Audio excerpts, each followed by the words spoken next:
اور آج اس رمضان مبارک کے مہینے میں اللہ تعالیٰ خود فرماتا ہے کہ شیطان جکڑے جاتے ہیں. کیا ہے؟ شیطان رسیوں میں جکڑے جاتے ہیں، پورا مہینہ قید میں رہتے ہیں. شیطان انسان کے قریب نہیں آتے. انسان جو ہے نا وہ آزاد ہوتا ہے، شیطان قید میں ہوتا ہے. لیکن آپ نے دیکھا ہوگا انسان پھر بھی گناہ کرتا ہے، نمازیں قضا کرتے ہیں، گناہ کرتے ہیں، گالی گلوچ سب کچھ. یعنی کیا کیا ہے جو عام دنوں میں نہیں ہوتا رمضان میں بھی ہو جاتا ہے. کیا ہے؟ عام دنوں کے علاوہ رمضان میں بھی یہ گانے، یہ فاحشہ، یہ گناہ، یہ سب کچھ انسان کر رہا ہوتا ہے. لیکن آپ مجھے بتائیں کہ رب تعالیٰ نے فرمایا کہ شیطان اس مہینے میں قید میں ہوتے ہیں. اب پہلے تو یہ تھا نا کہ شیطان کرا دیتا یہ وہ، لیکن اس مہینے میں تو شیطان بھی نہیں ہے. لیکن اس مہینے میں بھی تو ہم سے گناہ ہوتے ہیں، نمازیں قضا ہو جاتی ہیں، رب تعالیٰ کی نافرمانی والے کام ہو جاتے ہیں. کیا وجہ ہے کہ شیطان نہیں ہے پھر بھی گناہ ہو رہے؟ وجہ یہ ہے کہ ہم اپنے نفس کے پجاری بنے ہوئے ہیں. کیا ہے؟ ہم اپنے نفس کے پجاری بنے ہوئے ہیں. یہ نفس لوامہ یہ ایسی نفس ہے کہ انسان کو خواہشات کی طرف ابھارتی ہے، خواہشات کی طرف ابھارتی ہے، انسان سے برائیوں والے کام کرواتی ہے. ورنہ اس مہینے میں تو کوئی بھی شیطان نہیں ہے، شریر جنات بھی نہیں ہے، شریر جنات بھی اس مہینے میں نہیں ہے، شیطان بھی نہیں ہے. تو بتاؤ انسان کو آخر گناہ یہ خواہشات والے کام کرا کون رہا ہے؟ تو آپ کو ماننا پڑے گا کہ ہم اپنے نفس کے پجاری بنے ہوئے ہیں. اب بتاؤ شیطان کو کیا یہ کہ گناہ آپ ویسے ہی کر رہے ہیں، شیطان آپ کو بھڑکا کر کیا کرے گا؟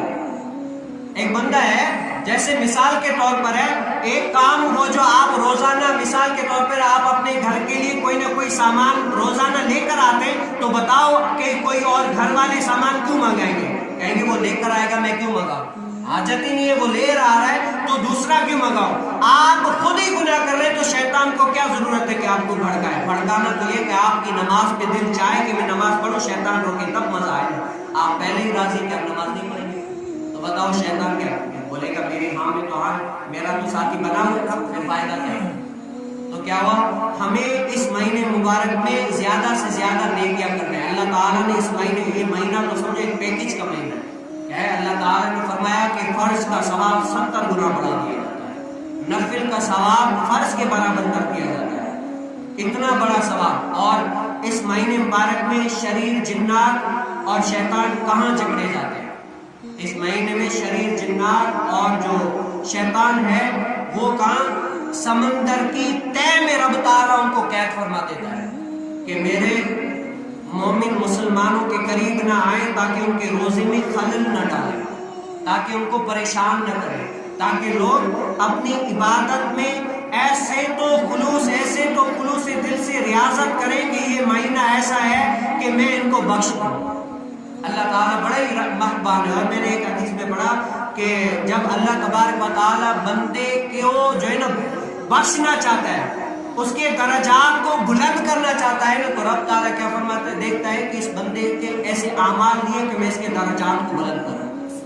کیا ہے؟ رب تعالیٰ دیکھتا ہے کہ اس کے بندے کے ایسے اعمال دیے کہ میں اس بندے کے درجات کو بلند کر سکوں، اس کے درجات کو بڑھا سکوں تاکہ یہ مقرب بنے. اس کے اعمال دیے تو رب تعالیٰ اس پر مصیبت ڈال دیتا ہے.